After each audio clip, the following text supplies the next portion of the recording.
interrupt this program for an important news announcement. So, I think, obviously you guys noticed that this isn't our normal release time for an episode. So, I think this has been discussed a little bit, on mic and off mic.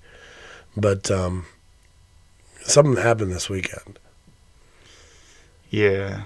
I was afraid we were going to have to get into this. Yeah, I know. And, we kind of kicked around. This was kind of a last-minute thing, really. I mean, we talked about maybe coming on and doing this as of the recording yesterday. So, yeah, because it's kind of a big deal. And there's a lot of people talking about it right now. Right. It's fresh. We wanted to kind of get it out.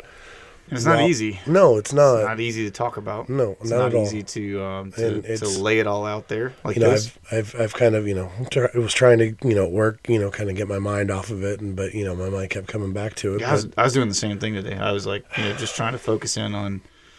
Man, writing a sermon and stuff is tough when you have all this weighing on you. Yeah, and you just want to get it off your chest. Yeah, so I guess might as well rip the Band-Aid off, and why don't we kind of tell them what happened this weekend?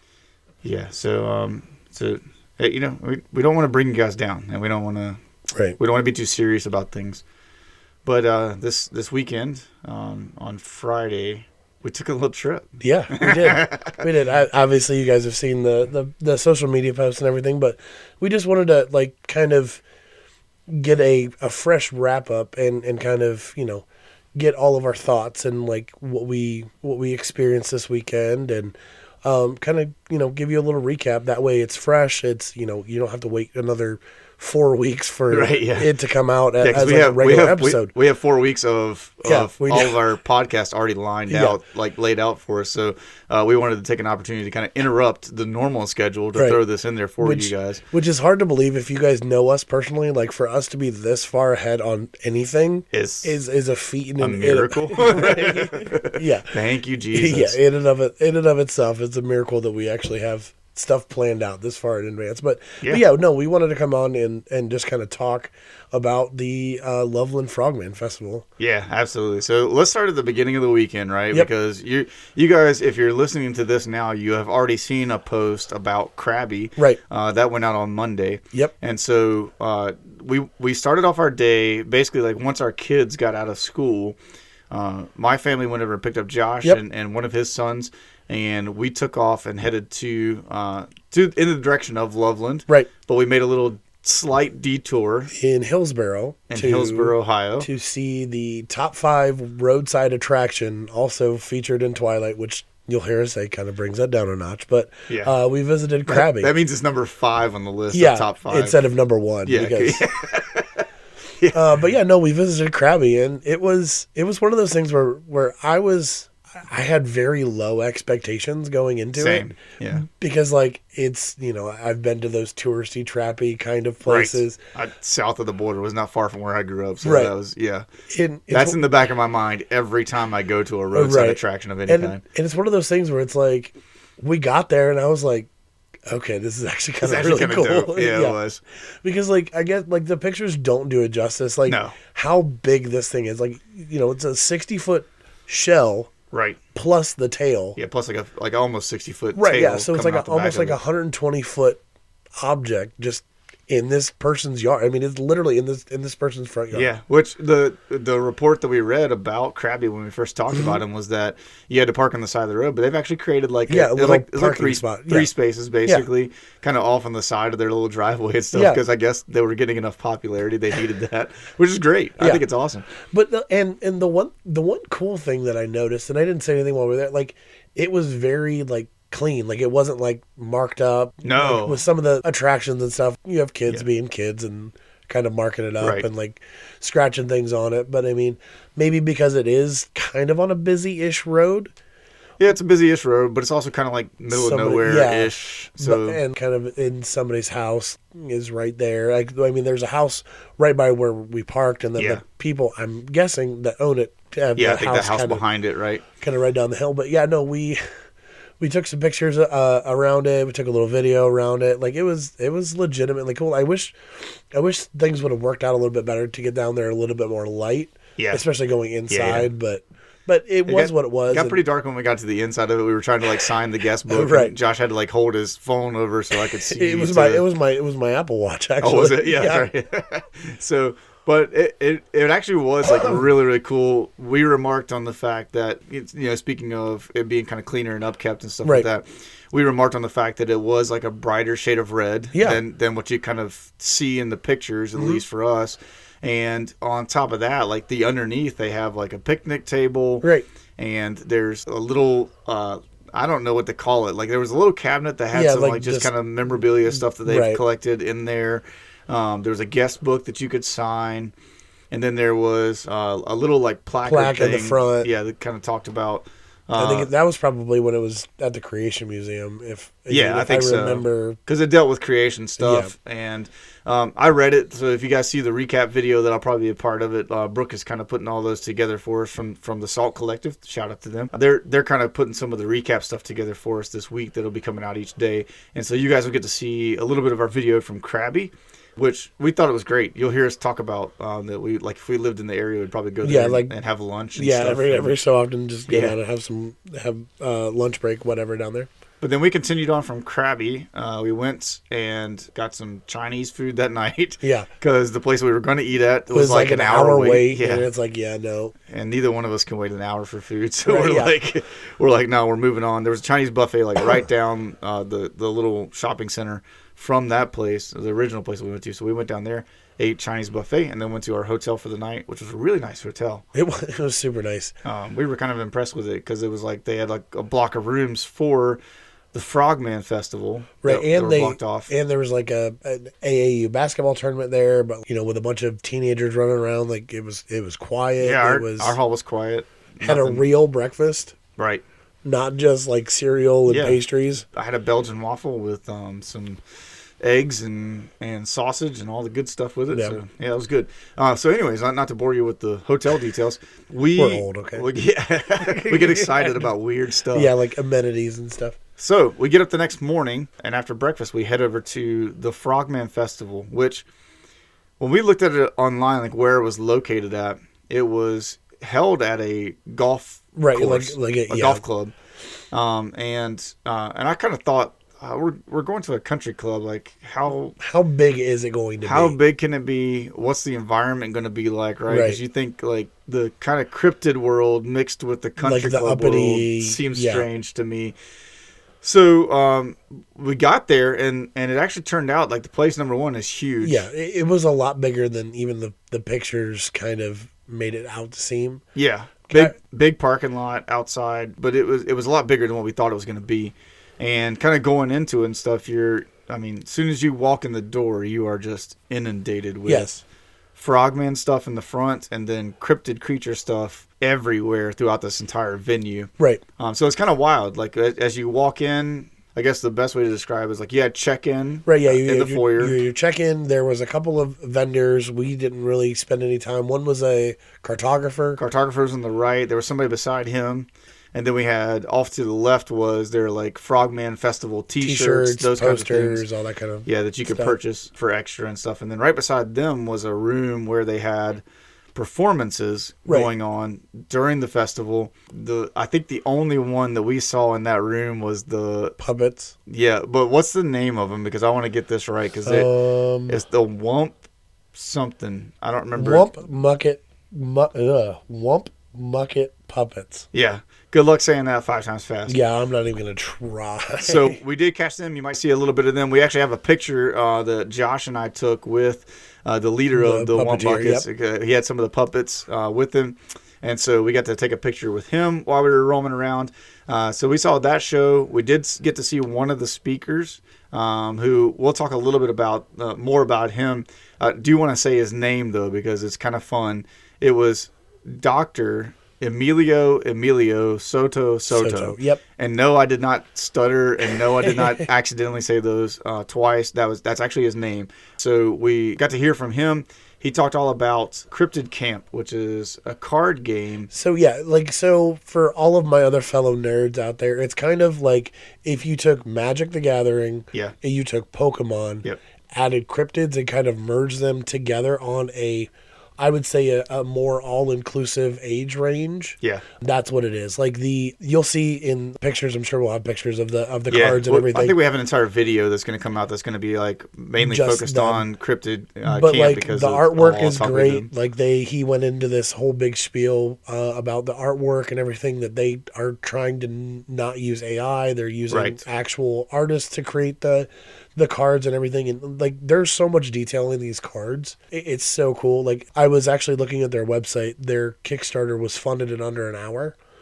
Yeah, that's awesome. And I think they raised like $80,000 in under an hour. That's crazy. With like 226 people.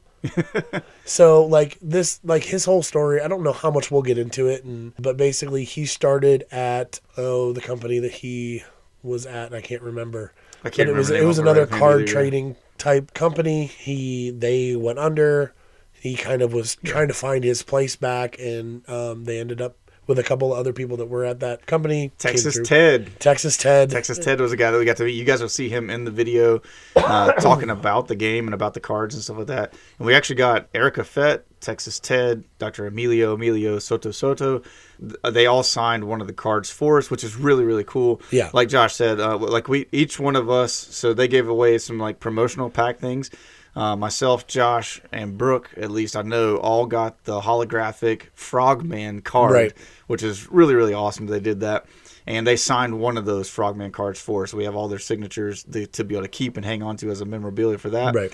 Yeah, so getting to talk with them. Erica does a podcast that's about cryptid creatures and stuff. I started listening to it today. Did you? Yeah. Nice. I think it starts in she started in 2023-ish, or at least that's when Spotify picked up episodes. It's really cool. She talks about just about everything. She does a lot of cosplay. She does a lot of conventions. Yeah. But she works with Cryptid Camp. Yep, you got it. Okay, because her podcast is Camp Cryptid. Right. So it's basically flipped the other way around. Could get a little confusing if you're trying to talk like but yeah, she was great. She was actually speaking Sunday. We unfortunately weren't able to stay Sunday. Right. To listen to everybody else, but somebody only works on Sundays. Right. Yeah. I don't know who that is. But no, it was very cool because Dr. Soto, his background is in neuroscience. Yeah. So it's basically kind of taking a look at different affirmations, different things like that. He incorporated that into this game. Right. And it's basically, just full positivity, things like that. Their whole drive in it. As we talked with Texas Ted and we talked with Emilio, two of the big things the big thing that they kept pushing from both of them with everybody they talked to is, we created this to be a game that's meant to be a community game. Right. The whole goal of it is that for all of us that have at least some kind of interest in cryptid creatures, that would be the thing that draws us together, and that this game would be the thing that could kind of unite all of us in that. And so it was really cool getting to hear them talk about that. Real quick about the game is, you actually go to a website. It's a lot like Pottermore, where you do a quiz. You kind of fill out a bunch of information about yourself. It places you then into a cabin, and in that cabin, each cabin represents a different kind of grouping of cryptids. And then the cryptids within that cabin are what you use to kind of play the game and stuff like that. Right, and they're all based on rocks. Yep. So I know I took the test. I was obsidian. Yep. And I think there's 8 different cabins that you can get sorted into. Right. And they each have their own style of cryptids they're tied to those cabins, which is really cool. They kind of categorized all the cryptids and things like that. Yeah. You have your Pokemon types, you have your water types, you have your rock types, you have your fighting types, yep. grass types, fire types. So they kind of incorporated that, but made it more of a personalized cabin, kind of like Pottermore does with the Harry Potter placing houses. in the houses Yep. and that kind of stuff. Yeah. So anyways, we would encourage you guys go check out Cryptid Camp. That's a cool card game, and we want you guys to be able to see that. We want to say thank you to the whole crew from Cryptid Camp. They were amazing. They were awesome. They were one of the first stops that we went by to kind of just hang out for a minute. And Texas Ted talked with us for a long time. We got to talk to everybody at the table. We got to our kids got card packs and stuff like that we opened up and got to check those out. We took pictures, so it was really cool. It was a great time being able to hang out with them. They were super gracious to give us some of their time because they had plenty of people waiting to talk with them as well. So fun fact: Erica is actually from Ohio. Oh, really? Yeah, she's actually from Defiance. Another Ohioan. All right. So the rest of them we probably won't spend quite as much time talking about, although we do have some things to say about some of the other ones that we encountered as we go and stuff. But we want to kind of give you a rundown of just some of the people that we ran into. So like in the main hall of this place, so they had like a speakers hall that had probably seating for like 100, I would say. Oh yeah, that ballpark. Yeah. Speakers hall that had kind of, you know, your normal sound system projection, all that kind of stuff. They had the little performance area. That's where the puppets were. That's where they had a band and a couple other things that were going to be there on Sunday. And then they had kind of like, it was like a main hall that kind of went around the entire thing. But the main focus was in the big open ballroom kind of deal. If the numbers are correct, it had somewhere in the ballpark of like 80 or 90 something, like 93 different booths that were set up. I think everything was completely full except for maybe 2 booths, and I think those were speakers that were coming in the next on day. Sunday, yeah. And so like as we walk through there, every one of these is, you know, they're all different from one another. They're all artists of different kinds, podcasters of different kinds. So we got to meet some people that are kind of in our world. I mean, it's just everything you could imagine. There were some companies just there to promote their stuff. Yeah, I think there was like one of the sponsors was a gutter company. Yeah. It was like, okay. Authors were there that had written books either on cryptid stuff or on like their own fantasy stories. We've got some of those. Shout out to Michael Thompson. We talked with him for a while. Really cool. He wrote his first book at age 13. Yeah, 13, 14, somewhere around there. It was like a kid's book based on kind of like cryptid monsters and things along those lines. Right. And he continued on. He had like, there's 4 of those books. Right. And he writes and illustrates his own books? He does. He writes and illustrates. And so he did those. And then as he got older, he started doing more, I guess, like kind of like adult-oriented stuff. And so I picked up Incredible Encounters, which is book 1 of the Winslow Hoffner series from Michael Thompson. He was really cool to interact with. I got his book. It's got illustrations in it. It's a whole story.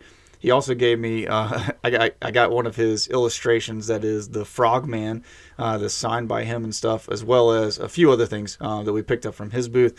But just want to shout out Michael. He was awesome to talk to and just a really upbeat guy. So he was fun.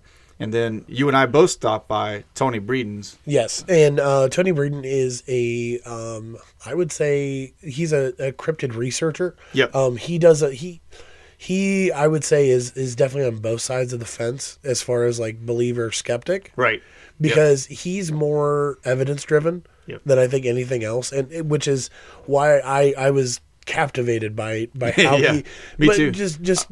Because Gary Barker is a known hoaxist, I guess, if that's a word. Right. Like he does a lot of hoax, like of cryptids, things like that.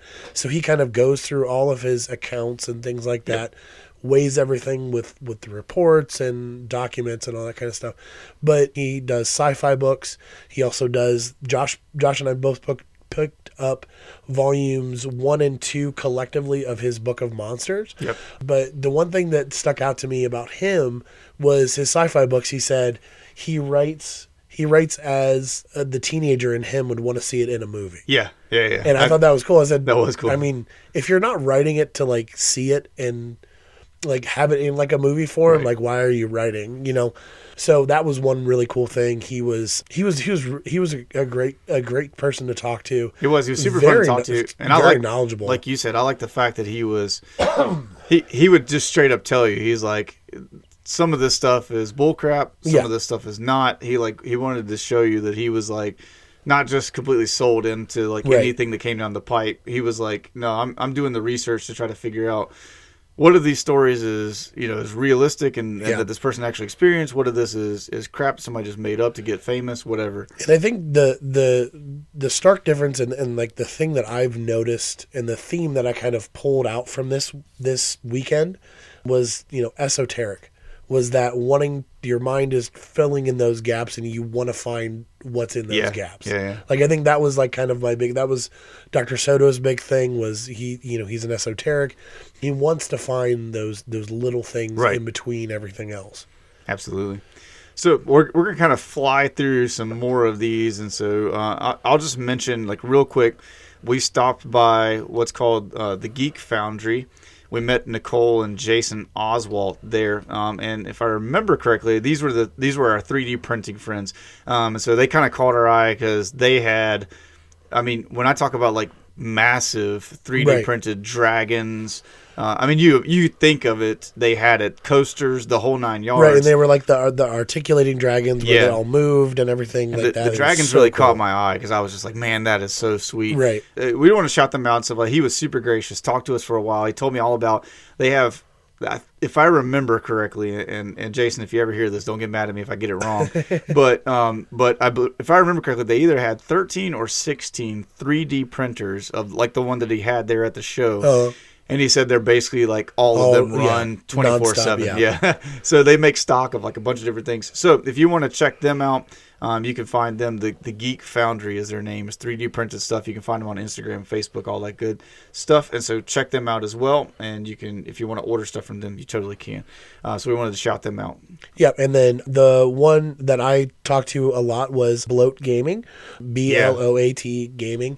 So we were walking down an aisle, and I kind of glanced over to my my left, and I saw it said Cryptid Manual. Yeah. And I was like, ooh. We both stopped dead in our tracks. And then at the bottom, I saw 5e compatible. For those of you that know, that's D&D, where it's the latest edition of D&D. So they had made a 5e compatible monster manual for cryptids. It's all the cryptids that you have, that you know of, some of them that you don't know of. It basically turns them into stat blocks of monsters. They have their own source books. They have their own modules, which are like horror based, which were really, really cool. They have like a Stranger Things-esque type one. They also did a one-shot for the Loveland Frogman. They did the Appalachian like hillbillies, like where you have to go and survive. Basically, like the what's the name of that movie that I'm trying to think of? The Hills Have Eyes. That one. What's the one, the river one, where it's like Deliverance. Deliverance. There it is. Yeah, sorry, I couldn't think of the name of it. But yeah, so like they have that kind of feel to it. There were like 3 or 4 of those. Yeah, but they also had one where you were the people chasing you're the bad guy. Yeah. They were like we don't get enough opportunities to play the bad guy, right? Yeah, which that's why you become the game master and you can do all that fun stuff. Yeah, that's why you like. That's secretly why. Yeah, exactly. You guys have one character. I have a bunch of characters. Yes. But yeah, that was one. All the stuff is available online. And do you remember the lady's name that did the illustration stuff for you? That was it Holly, or was that a different one? Yeah, it was Holly Who Art. She did a lot of the artwork for the books. She basically, that's what caught my eye at her booth. Yeah. And she's like, well, they're stationed over there if you want to go check out their stuff. So I came back, had it signed, and it was really cool. Which was one of the coolest things for us was, we're picking up this artwork stuff, we're picking up these books, and we're actually getting them signed by the people that created these things, which was really cool. I enjoyed that. I always love that, where you can interact with the people who are making the art, talk to them, and it's not like going and talking to like Hollywood celebrities, things like that. Like, they're very grounded, right. They're very down to earth. They're, they have their name in a published book of their artwork, and it's like, oh, they're just a regular person. Yeah, like and bringing that up, one of the ones that we ran into was the Strange Road podcast. We stopped by and talked and met the guy who's like the main dude on there. He was great to talk to and stuff like that. He was. And it's super gracious in the sense that, like, we just wanted to like kind of say hi. Hey, we're the new kids on the block kind of deal as far as the podcast thing goes, and especially in the cryptid world, we're not trying to be a totally cryptid podcast by any means. But, we're dipping our toes into it. Yeah. And so as we talked to him and stuff like that, man, he was super quick to like just jump in and be like, oh, we've had this guy on our show and we talked about these things, and just kind of laying a bunch of stuff out for us, giving us some information. And he definitely seemed like one of the ones that that as we dive deeper into a lot of these cryptid things, we'll be taking a look at their podcast and kind of seeing what they got. Yeah, because they're more of a conversational podcast as opposed to like interviewing and things like that. Yes. They do a lot of that more. They're bringing on guests and asking them specific questions about these things. And he even said to both of us, he's like, I don't know how you guys do the research stuff because they get bogged down. And it's like, we do too, but we try to like limit it to like 2 rabbit holes instead of like the 100 that we want to go down. And as you can tell by some of our corrections we made recently, research is not great anyways. Right, yeah, exactly. It's very rudimentary. So we got to talk to those guys. They were great. One of the other ones that I've got the card right here in front of me was Splendid Spooks is the name of it. And so SplendidSpooks.com is actually their blog. There was a woman that we ran into that was running the blog, and then Josh was the guy's name, I believe, that was there with her, which actually, that was the first people that we actually sat, like, actually we talked to for a minute, yeah. And so Josh used to do a podcast that was centered around cryptid creatures and stuff, and just circumstances of life kind of pulled him out of that. Right. But then she went into doing this blog and has been kind of keeping up with that. So she writes articles based on cryptid creatures, just weird sightings and all that kind of stuff. And so she even said that she might shout us out on the blog at some point in time. Yeah, which we exactly. think is pretty awesome. Yeah.